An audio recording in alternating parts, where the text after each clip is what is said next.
दोस्तों, आज मैं आप सबके बीच एक बहुत ही प्यारी लव स्टोरी लेकर आई हूँ। ये कहानी उस लड़के की है जिसे उसके प्यार में हर बार इनकार ही मिला, लेकिन आज भी शायद वो अपनी मोहब्बत को भुला नहीं पाया। ये कहानी है 9वीं कक्षा में पढ़ने वाले एक औसत से विद्यार्थी अभिराज की, जो लड़कियों के मामले में थोड़ा कच्चा था।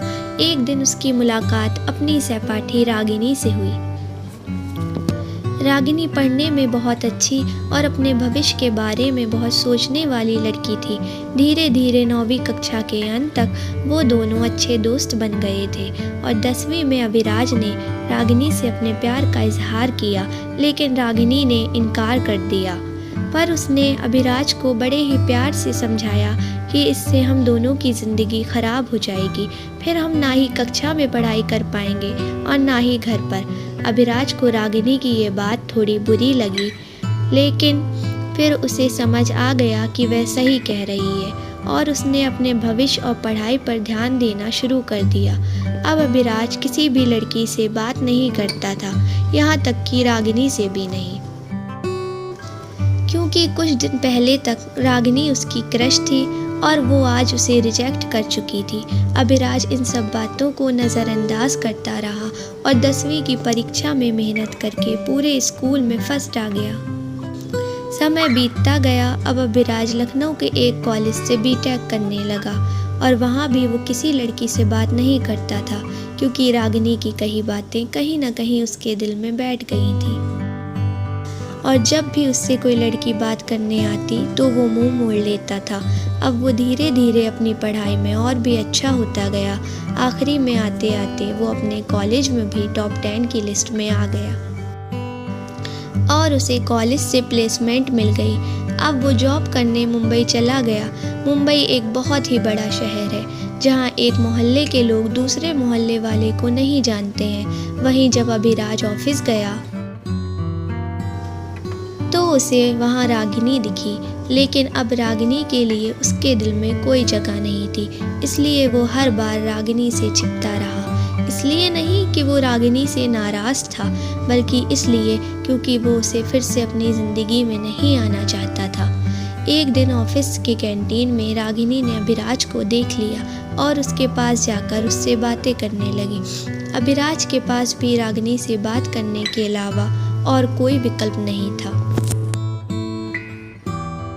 दोनों के दिल में पिछले 6 सालों से जो भी दर्द था, उन्होंने एक दूसरे को बताया और खूब सारी बातें की। रागिनी ने उससे बिछड़ने के बाद अपने सफ़र के बारे में बताया और अभिराज से उसके बारे में पूछा, जिसके बाद अभिराज को कहीं ना कहीं लगने लगा था कि रागिनी गलत नहीं थी और अब फिर से उसे रागिनी से प्यार हो जाता है। कुछ दिन बीतते हैं और दोनों की दोस्ती और भी गहरी हो जाती है।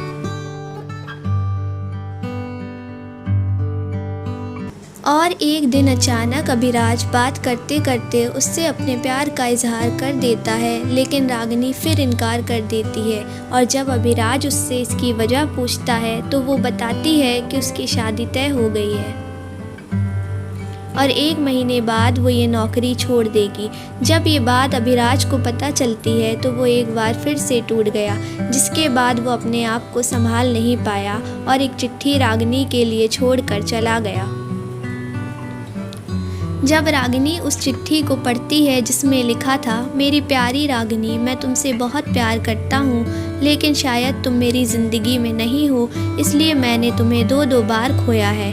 कोई भी इंसान इतना बदनसीब कैसे हो सकता है कि अपने प्यार को 2 बार खोए। मैं नहीं जानता कि मैं तुमसे दूर रह के जी पाऊँगा कि नहीं, लेकिन अगर तुम्हें किसी और से शादी करते देख लूँगा तो पक्का जी नहीं पाऊँगा। इसलिए मैं तुम्हें और इस शहर को दोनों को छोड़ के जा रहा हूँ। शायद तुम मुझे भूल जाओ, लेकिन दूसरी बार मिलने के बाद मैं तुम्हें कभी नहीं भूल पाऊँगा। मैं भगवान से प्रार्थना करूँगा कि वो तुम्हें और तुम्हारे होने वाले पति को हमेशा खुश रखे। तुम्हारा प्यार, अभिराज। चिट्ठी पढ़ने के बाद रागिनी रोने लगी। उसने अभिराज को बहुत ढूंढा पर वो कहीं नहीं मिला और बाद में रागिनी ने अपने परिवार की खुशी के लिए सौरभ से शादी कर ली। लेकिन रागिनी को आज भी ये बात हमेशा सताती रहती है कि अभिराज कहाँ हो होगा, किस हाल में होगा। यहाँ तक कि उसे ये भी नहीं पता कि वो जिंदा भी है या नहीं। एक तरफ रागिनी अंदर ही अंदर घुटती रहती है, लेकिन एक परफेक्ट बहू, एक परफेक्ट पत्नी और एक परफेक्ट माँ भी है, जिससे उसके परिवार वाले हमेशा प्यार करते हैं और हमेशा प्यार करते रहेंगे। लेकिन अभिराज ने ये साबित कर दिया कि वो रागिनी से सच्चा प्यार करता था।